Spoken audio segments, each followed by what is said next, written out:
우리에게 주시는 말씀은 마태복음 12장에서 13장까지의 말씀입니다. 마태복음 12장은 안식일에 대한 예수님의 가르침이 담겨 있습니다. 먼저 8절 말씀 함께 읽겠습니다. 인자는 안식일의 주인이니라 하시니라.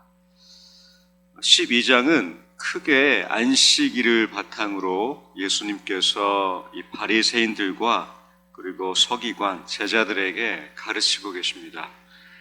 몇몇 장면이 등장하는데 첫 번째 안식일에 제자들이 밀 이삭을 자르는 장면, 그리고 예수님이 바알세부를 언급하시며 논쟁하시는 장면, 그리고 악한 세대가 표적을 구할 때에 또 훈계하시는 장면, 그리고 이어서 예수의 어머니와 가족들을 가리키며 진정한 하나님 나라의 형제 자매를 가리키는 장면, 이 모든 것이 12장은 안식일이라는 이 단어 가운데서 예수님께서 말씀하고 계시는 장면입니다.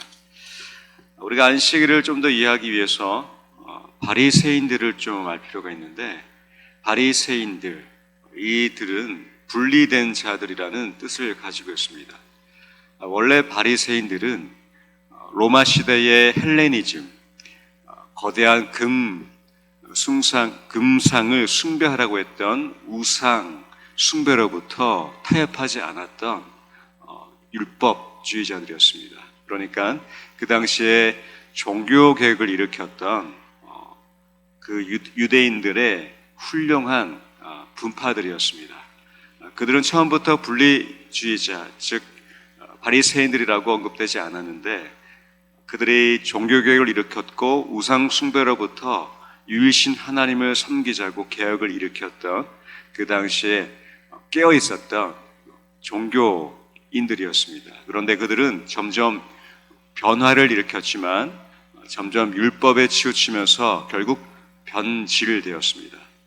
그들에게 안식일은 유대인들이 안식일을 지키는지 안 지키는지 감시하게 된 하나의 절기였지, 안식일에 하나님이 주셨던 창조의 휴식과 출애굽의 구원을 감격했던 참 의미가 사라진 그 당시에 예수님께서 이들에게 안식일에 대한 참 의미를 말씀하고 있는 장면이 바로 12장입니다. 이 배경을 가지고 하나하나 들여다보시면 예수님께서 왜 이들에게 안식일에 대해서 새롭게 말씀하시는 것이 아니라 이전의 참 의미를 다시 말씀하고 계셔서 바리새인들은 예수님을 너무나 싫어했던 것입니다.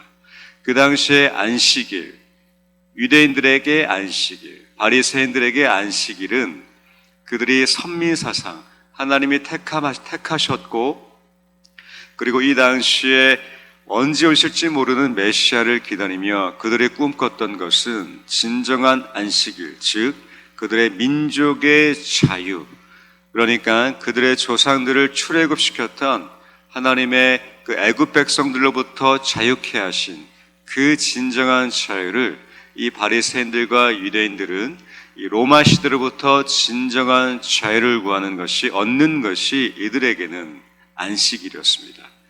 그런데 예수님은 그런 정치적인 민족적인 안식일 때문에 이들이 결국에는 외식주의가 되었고 형식주의자들이 되었고, 결국에는 유대인들만 똘똘 뭉치면서 안식일에는 유대인들의 날이다 라고 얘기하며 결국 타 이방인들을 배격하기 시작합니다. 그래서 예수님은 이들에게 진정한 의미를 말씀하시는데, 바로 진정한 안식일이란 배고픈 자들이 밀 이삭을 자르는 날입니다. 진정한 안식일이란 귀신같이 우리가 많은 것들에 매여 있고 붙들려 있는 돈일 수도 있겠죠. 아니면 어떤 사람일 수도 있겠고 건강일 수도 있겠고 많은 것들로부터 묶여 있던 자들이 자유케 되는 날인 것입니다. 진정한 안식일이란 악한 세대가 표적을 구하는 것이 아니라 안식일의 주인이신 예수님께 돌아와 회개하고 기쁨을 맛보는 날입니다. 진정한 안식일이란 하나님 나라 안에서 바로 예수님을 함께하는 아버지의 뜻대로 행하는 자들이 모여 그들의 형제 자매로 불려지는 날이 진정한 안식일인 것이었습니다. 이 진정한 안식일은 하나님이 우리에게 베푸신 창조의 기쁨을 맛보고 제7일에 안식하는 날입니다. 진정한 안식일이란 하나님의 구원을 기뻐하고 감사하는 날인 것입니다. 우리에게 신앙생활이 계속 오래될 때에 우리 또한 바리새인들처럼 변화를 꿈꿨지만 변질될 수도 있고, 이것이 율법이 되어서 우리 자녀들에게 내 스스로에게 법으로 도덕적으로 간주하다면 우리도 이 진정한 안식일의 의미가 사라질 수가 있겠습니다. 그러나 오늘 말씀을 통해서 이 안식일이 우리 안에 새롭게 정의되고 회복되어서 창조의 기쁨과 그리고 쉼을 주시는 하나님의 그 구원, 자유를 주시는 하나님의 그 기쁨을 맛보시게 되기를 주님의 이름으로 축원드립니다. 이 안식일은 초대교회 때 예수님의 그 부활의 기쁨을 감사하기 위해 주일 아침에 이 부활의 기쁨을 맛보는 주일로 변경이 되었지만, 우리 안에는 그러한 전통으로 개신교는 계속해서 주일에 함께 안식일과 함께 큰 개념으로 적용하고 있습니다. 따라서 예수님이 마태복음 12장에서 우리에게 말씀하시는 배고픈 자가 밀 이삭을 자를 수도 있는, 굶주린 자가 체험을 받고, 그러한 예수님의 그 참된 안식일이 우리에게 다시 가득하시기를 주님의 이름으로 축원드립니다. 마태복음 13장입니다. 우리가 잘 아시는 땅에 떨어진 씨 비유, 그리고 천국에 대한 비유가 등장합니다. 13장 23절 말씀 함께 읽겠습니다. 좋은 땅에 뿌려졌다는 것은 말씀을 듣고 깨닫는 자니 결실하여 어떤 것은 100배, 어떤 것은 60배, 어떤 것은 30배가 되느니라 하시더라. 한국교회에서 가장 많이 이 말씀을 통해 설교 때 우리에게 전달되는 말씀은 바로 우리 마음의 상태가 어때야 되냐, 이런 말씀으로 우리가 많이 들어왔습니다. 그리고 어떤 마음은 돌밭일 수 있다, 가시밭일 수 있다. 우리 마음이 좋은 땅에 될 때에 이 말씀이 결실을 맺는다.